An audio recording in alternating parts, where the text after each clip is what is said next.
잠언 9장 1절로 18절 말씀 한 목소리로 같이 읽겠습니다. 지혜가 그의 집을 짓고 일곱 기둥을 다듬고 짐승을 잡으며 포도주를 혼합하여 상을 갖추고 자기의 여종을 보내어 성중 높은 곳에서 불러 이르기를 어리석은 자는 이리로 돌이키라. 또 지혜 없는 자에게 이르기를 너는 와서 내 식물을 먹으며 내 혼합한 포도주를 마시고 어리석음을 버리고 생명을 얻으라. 명철의 길을 행하라 하느니라. 거만한 자를 징계하는 자는 도리어 능욕을 받고 악인을 책망하는 자는 도리어 흠이 잡히느니라. 거만한 자를 책망하지 말라. 그가 너를 미워할까 두려우니라. 지혜 있는 자를 책망하라. 그가 너를 사랑하리라. 지혜 있는 자에게 교훈을 더하라. 그가 더욱 지혜로워질 것이요 의로운 사람을 가르치라. 그의 학식이 더하리라. 여호와를 경외하는 것이 지혜의 근본이요 거룩한 자를 아는 것이 명철이니라. 나 지혜로 말미암아 내 날이 많아질 것이요 내 생명의 해가 내게 더하리라. 내가 만일 지혜로우면 그 지혜가 내게 유익할 것이나 만일 거만하면 너 홀로 해를 당하리. 여인이 떠들며 어리석어서 아무것도 알지 못하고 자기 집문에 앉으며 성읍 높은 곳에 있는 자리에 앉아서 자기 길을 바로 가는 행일들을 불러 이르되 어리석은 자는 이리로 돌이키라. 또 지혜 없는 자에게 이르기를 도둑질한 물이 달고 몰래 먹는 떡이 맛있다 하는도다. 오직 그 어리석은 자는 죽은 자들이 거기 있는 것과 그의 객들이 소울 깊은 곳에 있는 것을 알지 못하느니라. 아멘. 오늘 본문 말씀을 중심으로 해서 생명의 초청 또 죽음의 초청이라는 제목으로 같이 말씀을 살펴보기를 원합니다. 서론에 보시면 이 거만한 사람과 이 지혜 있는 사람을 가운데에 두고 7절에서 12절 말씀에 지혜와 미련함이 동시에 초청장을 건네는 모습을 묘사하고 있습니다. 지혜의 집에는 생명의 만찬이 있고요, 미련함의 집에는 죽음의 만찬이 기다리고 있는 것을 묘사하면서 오늘 생명의 초청과 또 죽음의 초청을 동시에 묘사하고 있는 모습을 보게 됩니다. 먼저 1절에서 6절 말씀 보시면 지혜의 초청에 대해서 말씀을 하고 있습니다. 1절에 보니까 지혜가 그의 집을 짓고요, 또 일곱 기둥을 다듬고요, 또 잔치를 준비하느라고 짐승을 잡고 또 포도주를 준비하고 있습니다. 또 자기 여종을 보내어서 이제는 4절에 보니까 어리석은 자는 이리로 돌이키라 라고 하면서 초청을 합니다. 또 지혜 없는 자를 초청을 하면서 내 식물을 와서 먹고 내 혼합한 포도주를 마시고 어리석음을 버리고 생명을 얻으라. 명철의 길을 행하라. 이렇게 초청을 하고 있습니다. 그런 모습을 보고 있는데요. 해설의 말씀을 보시면은 지혜를 얻으면 좋은 집에서 사는 것보다 기름진 음식을 먹고 질 좋은 포도주를 마시는 것보다 만족스럽다 이렇게 하고 있습니다. 그래서 지혜가 집을 짓고 또 일곱 기둥을 다듬고 짐승을 잡고 포도주를 혼합하고 그래서 그곳에 초청을 받는 사람들은 그런 맛있는 고기를 먹고 또 포도주를 마시고 또 잔치를 이루는 것처럼 그렇게 되고요. 또 거기에서 생명을 얻게 되고 또 거기에서 명철을 얻게 되는 그러한 축복을 받게 된다고 하는 것입니다. 그러니까 풍요로운 삶을 살게 되는 것이죠. 풍요로운 삶을 살게 되는 것이죠. 그래서 지혜는 자기를 찾는 자들에게 생명을 주는 것, 육신의 생명뿐만 아니라 영원의 생명, 영생을 주시는 것, 그죠? 예수님께서도 이 땅에 오시면서 내가 이 땅에 온 것은 양으로 생명을 얻게 하고 더 풍성히 얻게 하려 함이라 말씀하고 있습니다. 지혜 되신 예수님을 영접하고 지혜 되신 예수님과 더불어 살아가면, 그죠? 어저께 탕자가 집에 돌아와서 아버지 집에 거할 때 그 집에는 풍족함이 있습니다. 그러나 아버지를 떠나서 갈 때에는 그에게 빈곤함이 있고 그에게 죽음과 파멸만 있게 될 뿐인데 아버지 집에 거함으로 인해서 주 안에 거함으로 인해서 그런 풍족한 삶을 살게 되고 풍성한 삶을 살게 된다라고 하는 것입니다. 지혜는요, 복음과 말씀 속에서 큰 소리로 우리를 초청하고 있습니다. 늘 초청하고 있습니다. 오늘날도, 지금도, 오늘도 하나님도 아마 지혜 없는 자들에게, 어리석은 자들을 늘 지혜 가운데 초청을 하고 있습니다. 그들의 삶으로 초청을 하고 또 주위 사람들을 위해서 초청을 하고 또 자신들의 양심 속에서 말씀하시는 그런 초청의 음성을 듣게 될 것입니다. 그래서 우리가 가장 이 땅을 살아가는 지혜로운 방법은 그 지혜의 초청에 응하고 지혜를 따라가는 것, 이것이 바로 올바른 길이라고 하는 것입니다. 예수님께서도 내가 길이요 진리요 생명이니 나로 말미암지 않고는 아버지께로 올 자가 없느니라 이렇게 말씀하고 있습니다.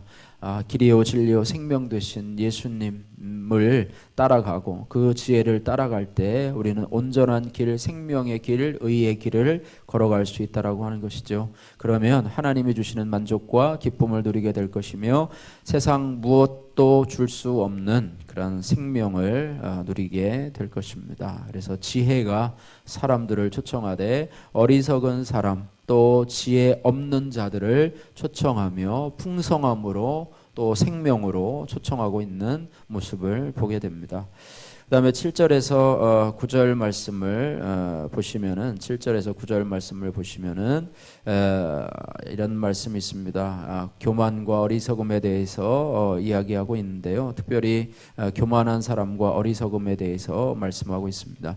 7절 말씀에 거만한 자를 징계하는 자는 도리어 능욕을 받게 되고 악인을 책망하는 자는 도리어 흠이 잡히느니라 이렇게 말하고 있습니다. 그러니까 거만한 자는 징계를 받기에 대해서 받는 것을 싫어하는 사람이에요. 거만한 자는 징계받는 것을 싫어하고 오히려 징계받는 사람을 오히려 모욕하고 능욕하는 사람입니다. 자신은 징계받을 만한 그런 일을 한 적이 없다고 생각하고 자기는 잘못을 한 일이 없다고 생각하고 늘 자신은 옳고 의롭고 그런 모습으로 살아가는 사람, 거만한 사람, 교만한 사람을 징계하다가는 오히려 능욕을 받게 된다. 악인을 책망하는 자는 도리어 흠이 잡힌다 말씀하고 있습니다. 마찬가지입니다. 거만한 사람은 악한 일을 하고 악한 일을 행한 사람은 거만하고 악한 일을 행한 사람이 자신이 악한 일을 행했다고 스스로 인정하지 않습니다. 오히려 당신이 잘못했다고 책망을 하면 도리어 그것 때문에 책망을 하는 사람이 도리어 흠이 잡히는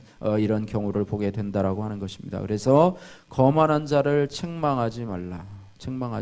그가 너를 미워할까 두려우니라. 지혜 있는 자를 책망하라. 그가 너를 사랑하리라. 이것을 우리가 구별해서 할 수 있다면 얼마나 좋겠습니까? 그죠? 거만한 자와 지혜로운 자, 또 교만한 자와 겸손한 자를 구별할 수 있다면 참 좋고요. 이런 것들을 분별해서 우리가 책망을 하거나, 참 책망하는 게 쉽지가 않죠. 그래서 우리가 흔히 하는 말로 9가지를 칭찬하고 1가지를 책망하라고 그러는데, 사람들은 9가지 칭찬을 하다가 1가지 책망을 받으면 사람과의 관계가 끊어지는 경우도 있습니다. 그래서 책망할 때는 여러분이 그 사람을 위해서 많이 기도하고 정말로 또 기회를 보고 또 기회를 보고 또 기회를 보고 하다가 한마디를 건네야지, 그냥 바로 그냥 어떤 사람들은 직설적으로 그냥 하는 사람이 있어요. 그러다가는 참 어려움을 당하게 되는데요. 그래서 참 책망이 어렵고 징계가 어렵고요.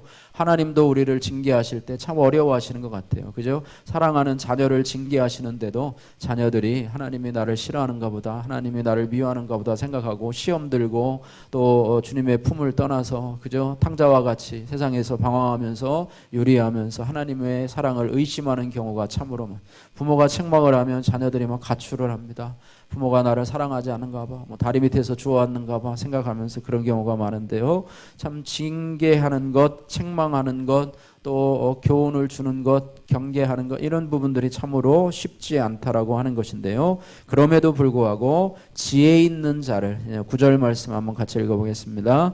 지혜 있는 자에게 교훈을 더하라. 그가 더욱 지혜로워질 것이요 의로운 사람을 가르치라. 그의 학식이 더하리라. 여러분들에게 이 9절 말씀에 대한 여러분에게 깨달음이 있기를 주님의 이름으로 축복합니다. 정말로 겸손한 사람, 내가 하나를 얘기하면 2가지를 실행할 수 있는 사람, 하나를 얘기하면 하나에 부딪히고 또 다른 것에 대해서 불평하는 사람이 아니라, 이런 부분들을 여러분들이 인간관계 속에서 잘 적용하셔서 정말로 지혜로운 사람, 겸손한 사람, 순종하는 사람에게는 더 어떻게 보면 그들이 더 지혜로워질 것이고 또 그렇지 않은 사람을 여러분이 가르치다가 오히려 여러분들이 해를 당할 수 있다라고 하는 오늘 성경의 지혜를 여러분들이 여러분의 삶의 인간관계 또 자녀 교육에 대해서 여러분이 잘 교훈을 들으시고 적용하시기를 주님의 이름으로 축복합니다. 자, 해설을 보시면은요, 지혜로운 책망과 권면을 거절하는 것이 교만이고 어리석음입니다. 그죠? 책망과 권면을 거절하는 사람이 또 얘기하면 교만한 자이고 어리석은 자라 이렇게 말씀할 수가 있습니다. 지혜로운 사람은요, 도덕적으로 완전한 사람이 아니고요, 지혜의 교훈을 기꺼이 수용해서 자기의 삶의 목적과 태도를 고치는 사람이 지혜로운 사람이라는 것입니다. 우리가 하나님의 말씀을 매주마다 듣지 않습니까? 매일마다 듣지 않습니까? 그 말씀을 듣고 나에게 적용해서 나의 약한 점을 고치고 또 내가 잘못되고 어그러진 것들을 바로 잡을 수 있다면 이런 사람이 지혜로운 사람이라고 하는 것입니다. 지혜로운 사람이 되고 싶으면 쓰디쓴 충고도 달게 받아들일 줄 알아야 된다고 하는 거예요. 이렇게 되려면 마음이 겸손해야 되겠죠. 마음이 열려 있어야 되겠죠. 그저 다른 사람의 의견도 존중하는 마음이 돼야 되겠죠. 그래서 우리가 주님의 음성을 들을 수 있는 마음들, 그죠? 어린아이에게서라도 우리가 주님의 음성을 들을 수 있는 그런 마음들이 우리에게 있어야 되고요. 닫힌 마음이 아니라 열린 마음이 돼야 될 줄로 압니다. 그래서 말세가 되면은요, 자기 귀를 즐겁게 할 스승들을 많이 둔다고 하고 있습니다. 자기의 잘못을 지적하지 않습니다. 또 자기에게 좋은 말을 해주지 않습니다. 유익한 말을 해주지 않고요. 그저 아부의 말, 그냥 잘한다 잘못해도 잘한다 이렇게 하면서 아이를 어르듯이 이렇게 하는 경우를 보게 되는데요. 우리가 내 귀에 달콤한 말만 들으려 하지 않은지, 하나님 말씀을 들으면서도 좋은 말만 듣고 싫은 말은 듣지 않으려고 하는 것은 어리석은 모습이라는 것을 기억하면서 오늘 말씀을 기억하면 좋겠습니다. 10절에서 12절 말씀 같이 한번 읽겠습니다. 10절에서 12절 여호와를 경외하는 것이 지혜의 근본이요 거룩한 자를 아는 것이 명철이니라. 나 지혜로 말미암아 내 날이 많아질 것이요 내 생명의 해가 내게 더하리라. 내가 만일 지혜로우면 그 지혜가 내게 유익할 것이나 내가 만일 거만하면 너 홀로 해를 당하리라. 아멘. 예. 여호와를 경외하는 10절 말씀 참 귀한 말씀이죠. 여러분 암송해 놓으면 참 귀한 좋은 말씀인데요. 여호와를 경외하는 것이 오늘 이것이 아마 잠언에서 가장 핵심적인 구절이 아닐까 생각이 됩니다. 그죠? 여호와를 경외하는 것이 지혜의 근본이요 거룩한 자를 아는 것이 명철이니라라고 하면서 이제는 지혜로운 자의 특징에 대해서, 지혜로운 자가 인간관계 잘하고 또 세상에서 돈 잘 벌고 사리분별을 잘하고 이런 것이 아니라 하나님과의 관계에 있어서 하나님과의 관계를 잘 맺는 사람, 수직적인 관계를 잘 맺는 사람이 바로 지혜로운 사람이다. 세상의 이치를 알고 세상에 지식적으로 좀 똑똑하고 한 것이 지혜요 명철이 아니라 하나님을 아는 사람, 그죠? 거룩한 자를 아는 사람이 바로 명철한 자이다. 이렇게 분명하게 선을 긋고 있습니다. 세상에서 아무리 똑똑해도 하나님을 알지 못하면 그는 어리석은 자요. 하나님을 경외하지 않고 자신을 믿고 자신의 신념을 의지하고 살아가는 사람은 어리석은 자라. 이렇게 반대로 표현을 할 수가 있습니다. 그래서 해설을 보시면은요, 모든 지혜의 기초는 하나님과의 관계입니다. 거룩하신 하나님을 인식하고 인정하며 경외하는 것이 모든 지혜의 근간입니다. 그죠?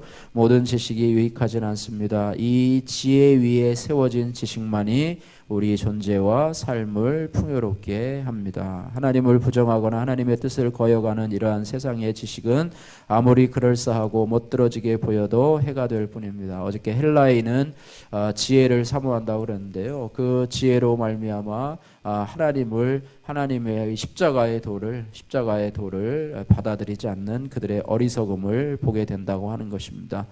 예, 그래서 우리가 하나님을 경외할 수 있도록 오늘 이 말씀처럼 10절의 말씀이 우리에게 그대로 응해서 하나님을 경외하고 거룩한 자를 알아갈 수 있는 그런 지혜와 명철 있는 성도들이 되시기를 주님의 이름으로 축복합니다. 13절에서 18절 말씀에는 이제는 지혜가 만찬을 준비하고 사람을 초청하듯이 미련함 역시 달콤한 물과 맛있는 떡을 주겠다고 하면서 사람들을 부르고 있는 모습을 묘사하고 있습니다. 13절 말씀 보면은 미련한 여인들이 떠들며 어리석어서 아무것도 알지 못하고, 그 다음에 14절에 자기 집문에 앉으며 성읍 높은 곳에 있는 자리에 앉아서 자기 길을 가는 행인들을 불러서 이르되 하면서 초청을 합니다. 16절부터 어리석은 자는 이리로 돌이키라. 지혜 없는 자에게 이르기를 도둑질한 물이 맛있고 몰래 먹는 떡이 맛있다 하는도다 라고 하면서 자기들 나름대로 초청을 하고 있습니다. 그러면서 오직 그 어리석은 자는 죽은 자들이 거기 있는 것과 그의 객들이 스올 깊은 곳에 있는 것들을 알지 못하니라. 이 어리석은 자들도 나름대로 초청을 하고 그들의 모임 가운데로 그들을 인도하고 있는 것을 보게 됩니다. 나름대로 그들도 전도를 하고 있다는 말이에요. 그리고 그곳에 어리석은 자의 자리에도 초청을 받아서 그곳에서 살아가는 사람도 있다고 하는 것입니다. 이것을 본문에서 묘사를 하고 있습니다. 미련함이, 해설을 보시면 그러나 미련함이 주는 물은 훔친 것이고요, 떡도 몰래 먹어야 할 정도로 떳떳하지 못한 방식으로 얻은 것입니다. 광명의 천사로 가장을 해서, 그죠? 사단이 광명의 천사로 과장을 해서 사람들을요 하나님께로부터 유혹하는 그런 모습과 동일한 모습을 보여주고 있습니다. 미련함도요 지혜로 위장을 합니다. 이것이 세상의 지혜처럼 위장을 하고요, 위장을 해서 다가와서 사람들을 어디로 이끄느냐? 죄와 사망으로 이끕니다. 죄의 삭은 사망이요 라고 말씀을 하고 있는 것처럼 죄와 사망으로 잡아 이끕니다. 하나님이 이끄는 지혜로의 초청은 생명으로 그들을 인도하지만 사단이 광명한 천사로 그들을 초청해서 하는 것들은 그들을 사망으로, 죄로 인도해다가 지옥으로 가게 한다는 것입니다. 그래서 지혜와 미련함 중에 누구의 초대에 응할지 선택은 우리의 몫입니다. 그래서 나중에 우리가 하나님 앞에 설 때에 우리가 이 땅을 지혜로운 자로 하나님을 경외하며 살았는가, 미련한 자로 세상에 속하며 하나님 앞에 거만한 자로, 교만한 자로, 어리석은 자로 살았는가에 대한 그런 것들은 자기가 택했다고 하는 것입니다. 전에도 그런 말 한 적 있죠. 전도하면서 왜 나한테 전도를 안 하고 왜 너만 예수 믿었느냐라고 하면서 지옥 가서 옆에 예수 믿은 친구들에 대해서 막 원망하고 불평하는 모습을 가지고 있었는데요. 뭐 이런 말도 옳습니다. 그러나 얼마나 많은 권면을 했겠습니까? 그 사람 외에도 다른 사람들이 한 사람이요 살아가는 동안에 지혜로 초청을 얼마나 많이 받았는지 아마 세어보면 그 사람은 나중에 변명할 기회가 없을 것입니다.